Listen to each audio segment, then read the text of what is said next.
Can I get a oh yeah? No good deed goes unpunished.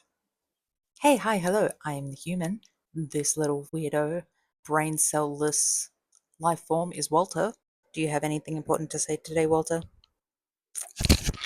Boy, this cannot be a weekly thing. On this week's episode of Bulldog Antics, we're going to be looking back on some Bulldog Antics because Lord knows Rufus had enough of them.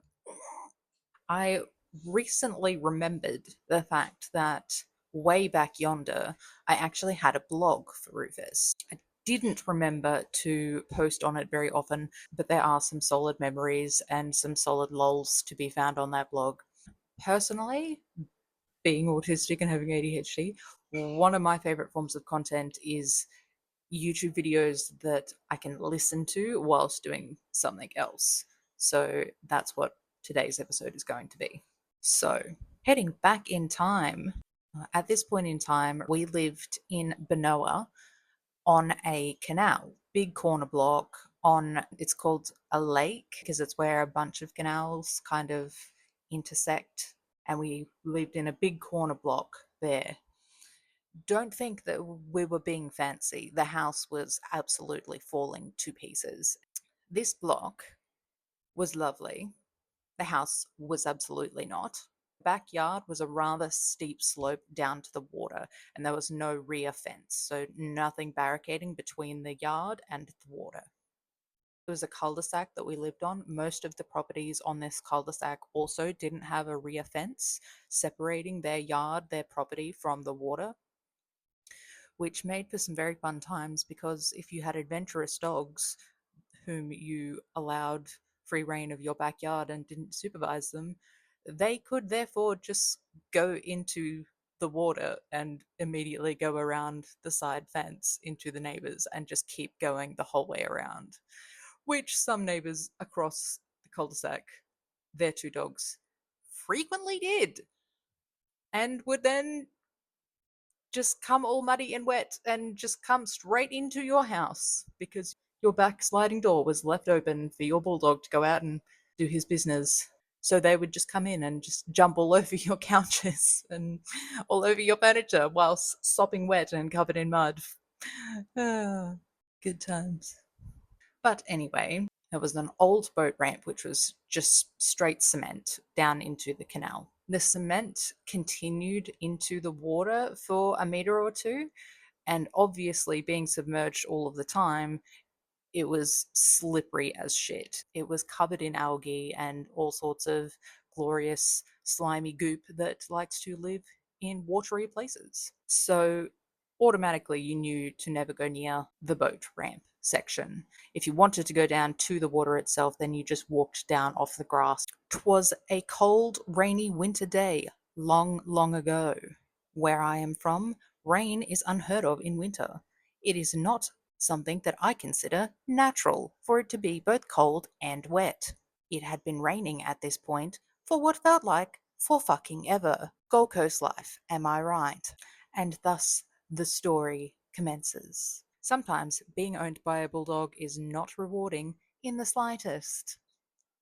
For example, one winter day long, long ago, the human is trying to remove Rufus's poop from the backyard, which slopes down onto a canal, simultaneously throwing poop into water and throwing ball for annoying bulldog, who, despite the weather, is determined that it should be playtime. The inevitable happens. Fat Rufus doesn't reach the ball before it rolls into the water. Ever the doting minion, human removes Ugg boots and socks, rolls up Trachydax, and edges down the old cement boat ramp to the water to retrieve said ball for crying, hysterical, non-buoyant bulldog.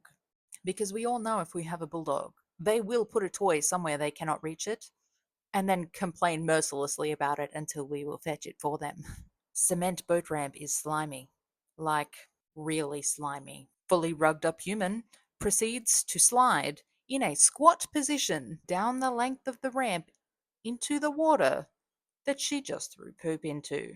Rufus, man's best friend, bulldog, loyal, stoic, sees this, makes eye contact, trots off, and starts chewing on a stick.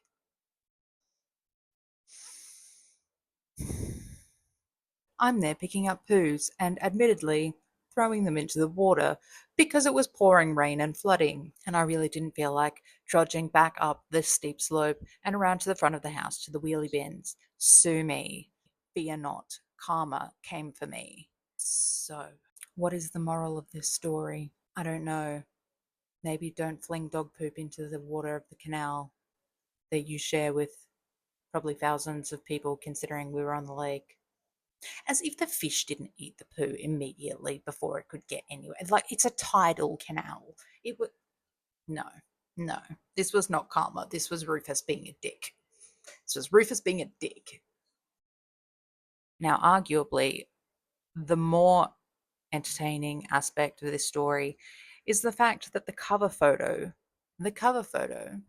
which is Rufus looking back over his shoulder whilst he takes a fat shit in the pouring rain, was stolen by someone in the UK and added to a Christmas advent calendar, coincidentally taking the spot of my sister's birthday. Truly, you cannot make this shit up. Pun intended. I did send a cease and desist letter to this man in England, but without an actual lawyer, there's nothing that I can do about it. And I believe it also may technically fall under like fair use because it's not just the likeness of Rufus being used to make money. It was just the weirdest photo. I'll put a photo on the screen. You'll see what I mean. It's like it's just a bunch of random photos and things all photoshopped into one image, and it's just bizarre. And more outrageous than anything is the fact that it sold out. It sold hundreds of copies.